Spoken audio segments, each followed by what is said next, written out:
নমস্কাৰ সকলোকে মই বিচিত্ৰা ফুড মেকিংলৈ আপোনালোকক পুনৰ এবাৰ স্বাগতম জনাইছো। আজি মই আপোনালোকলৈ লৈ আহিছো নাৰিকল আৰু চকলেটৰ এটা টেষ্টি ৰেচিপি। এই ৰেচিপিটো বনাবলৈ একেবাৰে সহজ আৰু খাবলৈও বহুত সোৱাদ। সৰু ল'ৰা ছোৱালীয়েতো চকলেট খাই ভালেই পায়।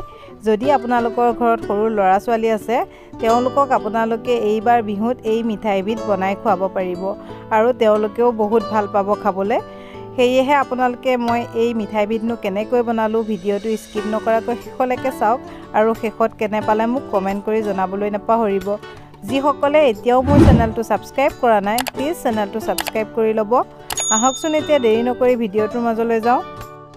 কোকোনাট চকলেট বাৰ বনাবৰ কাৰণে মই এই কেৰাহীখনত আধা কাপ গাখীৰ লৈছোঁ আৰু ইয়াত 3 চামুচ জোখৰ মই চেনি দি দিছোঁ। সোৱাদ অনুসৰি কম বেছি কৰিব পাৰিব। এতিয়া মই গাখীৰৰ লগত চেনিখিনি ভালদৰে গলাই ল'ব লাগিব। চেনিখিনি ইয়াত ধুনীয়াকৈ গলি গ'ল। এতিয়া ইয়াত মই দিছোঁ মেজাৰিং কাপৰ জোখেৰে 1 কাপ নাৰিকলৰ গুড়া। এতিয়া এইখিনি মই গাখীৰ আৰু চেনিখিনিৰ লগত ভালদৰে মিলাই ল'ম। এয়া চাওক এইখিনি ধুনীয়াকৈ মই মিলাই ল'লোঁ। আপোনালোকৰ যদি নাৰিকলৰ গুড়া নাথাকে আপোনালোকে ফ্ৰেছ নাৰিকলৰ সহায়ত যেনেদৰে আমি লাডু বনাওঁ তেনেদৰে কৰি আপোনালোকে এই নাৰিকলৰ চকলেট বাৰটো বনাব পাৰিব। এয়া চাওক এইখিনি মোৰ ধুনীয়াকৈ মিলি গৈছে আৰু গাখীৰখিনি নাৰিকলে এবজৰ্ব কৰি ল'লে। এতিয়া আমি এইখিনি আৰু অকণমান সময় ভাজি ল'ব লাগিব। যেতিয়া এইখিনি লাডু বনোৱাৰ জোখৰ হৈ যাব তেনেকুৱাতে মই এইখিনি কাঢ়ি দিম। এইখিনি মোৰ হৈ গৈছে। এতিয়া এইখিনি মই প্লেট এখনলৈ কাঢ়ি ল'ম। এয়া চাওক এইখিনি মই এতিয়া কেৰাহীৰ পৰা মই এইখিনি প্লেট এখনলৈ কাঢ়ি লৈছোঁ। এতিয়া এইখিনি মই এনেদৰে হেঁচি পেলাই কিছু সময় ঠাণ্ডা হ'বৰ কাৰণে ৰাখি দিম। তাৰপিছত আমি চকলেট বাৰখিনি বনাবৰ কাৰণে নাৰিকলৰ পেৰাখিনি ৰেডি কৰি ল'ম। এয়া এইখিনি ঠাণ্ডা হৈ গ'ল। এতিয়া হাতে চুব পৰা হৈছে, একেবাৰে চেঁচা হৈ যোৱা নাই, মানে লাডু বান্ধিব পৰা হৈছে। এতিয়া মই এয়া লাডু বন্ধাৰ জোখত এটা প'চন লৈ লৈছোঁ আৰু মই এইখিনি এনেদৰে দীঘলীয়াকৈ শ্বেপ দিছোঁ। আপোনালোকে গোলকৈও কৰিব পাৰে বা এনেদৰে দীঘলীয়াকৈও শ্বেপ দি পেলাই এই কোকোনাট চকলেট বাৰটো বনাব পাৰে। এয়া মই এনেদৰে দীঘলীয়াকৈ বনাইছোঁ, আপোনালোকে গোলকৈও বনাব পাৰিব। এয়া চাওক এটা আপোনালোকক মই বনাই দেখুৱাই দিলোঁ। এনেদৰেই মই গোটেইকেইটা নাৰিকলৰ পেৰা বনাই ল'ম।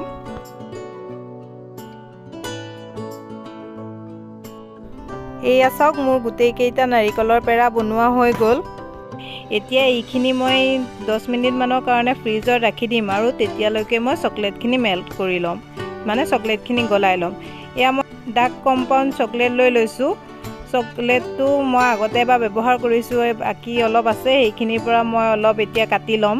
আপোনালোকৰ তাত যদি এইটো চকলেট নাথাকে আপোনালোকে ডেইৰী মিল্ক চকলেটৰ সহায়তো এইটো কোকোনাট চকলেট বাৰটো বনাব পাৰিব। 20 টকীয়া দুটামান ডেইৰী মিল্ক লৈ আপোনালোকে মেল্ট কৰি এই কোকোনাট চকলেট বাৰটো বনাব পাৰিব। এয়া চাওক মই চকলেটখিনি মেল্ট কৰিবৰ কাৰণে গেছত এটা চচপেন পাতি দিছোঁ, চচত অকণমান পানী দিছোঁ আৰু ওপৰত মই চকলেটৰ বাতিটো বহাই দিছোঁ। চকলেট কেতিয়াও গেছত ডাইৰেক্ট জুইত দি পেলাই মেল্ট কৰিব নালাগে, নহ'লে চকলেটখিনি জ্বলি যায়। সেয়েহে এনেদৰে বল বইলাৰ সহায়ত চকলেটখিনি মেল্ট কৰিব লাগে।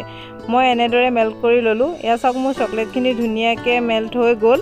এতিয়া মই চকলেটখিনি গেছৰ পৰা নমাই দিম। এতিয়া মই চকলেটখিনি অকণমান সময় ঠাণ্ডা হ'ব দিলোঁ। চকলেটখিনি ঠাণ্ডা হয় মানে মই এখন ট্ৰে লৈ লৈছোঁ।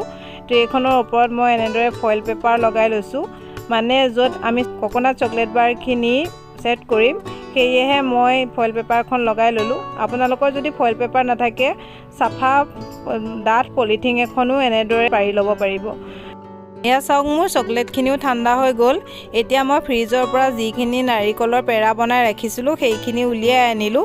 সেইখিনি এতিয়া মই এনেদৰে চকলেটত ডিপ কৰি দিছোঁ আৰু মই 2খন চামুচৰ সহায়ত নাৰিকলৰ পেৰাখিনিত আমি এনেদৰে চকলেটখিনি লেটিয়াই লগাই ল'ব লাগিব।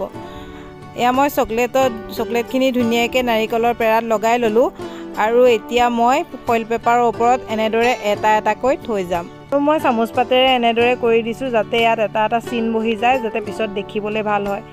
এনেদৰে মই গোটেইখিনিতে এনেদৰে চকলেটখিনি লগাই ল'ম। এইখিনিলৈকে যদি মোৰ ভিডিঅ'টো চাই ভাল পাইছে লাইক আৰু শ্বেয়াৰ কৰি দিবচোন।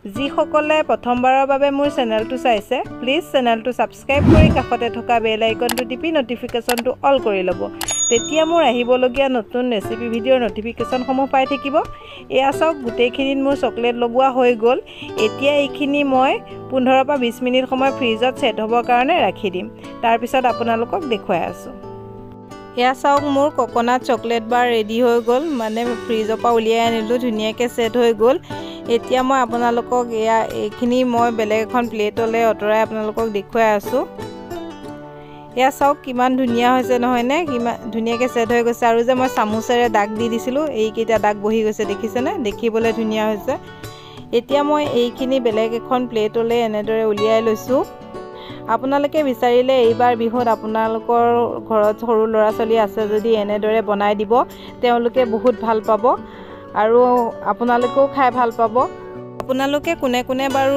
এই কোকোনাট চকলেট বাৰটো বনাই খাইছে মোক কমেন্ট কৰি জনাবচোন আৰু যদি নাই খোৱা এবাৰ বনাই খাই চাব সঁচাকৈ কৈছোঁ বহুত ভাল লাগে আপোনালোকে যদি কেতিয়াবা বনাই খায় খোৱাৰ পিছত কেনেকুৱা পালে মোক কিন্তু কমেন্ট কৰি জনাবলৈ নাপাহৰিব দেই এয়া চাওক মই এটা লৈছোঁ আৰু এটা আপোনালোকৰ আগত মই ভাঙি দেখুৱাম ভিতৰটো কেনেকুৱা হৈছে আপোনালোকক দেখুৱাবলৈ লৈছোঁ এয়া চাওক মই এটা লৈ পেলাই এয়া ভাঙি দেখুৱাইছোঁ দেখিছেনে ওপৰটো কিমান ধুনীয়াকৈ চকলেটেৰে কোট হৈ গৈছে আৰু ভিতৰত নাৰিকল দেখিবলৈও ভাল লাগে আৰু খাবলৈও ভাল লাগে যদি আপোনালোকে বনোৱা নাই এবাৰ বনাই খাই চাব শেষত মোৰ আজি কোকোনাট চকলেট বাৰ ৰেচিপিটো কেনে পালে কমেন্ট কৰি জনাবলৈ নাপাহৰিব যদি ভাল পালে লাইক আৰু শ্বেয়াৰ কৰি দিব ভিডিঅ'টো শেষলৈকে চোৱাৰ বাবে বহুত বহুত ধন্যবাদ আকৌ লগ পাম নতুন এটা ৰেচিপি ভিডিঅ'ৰ সৈতে আজিলৈ বাই বাই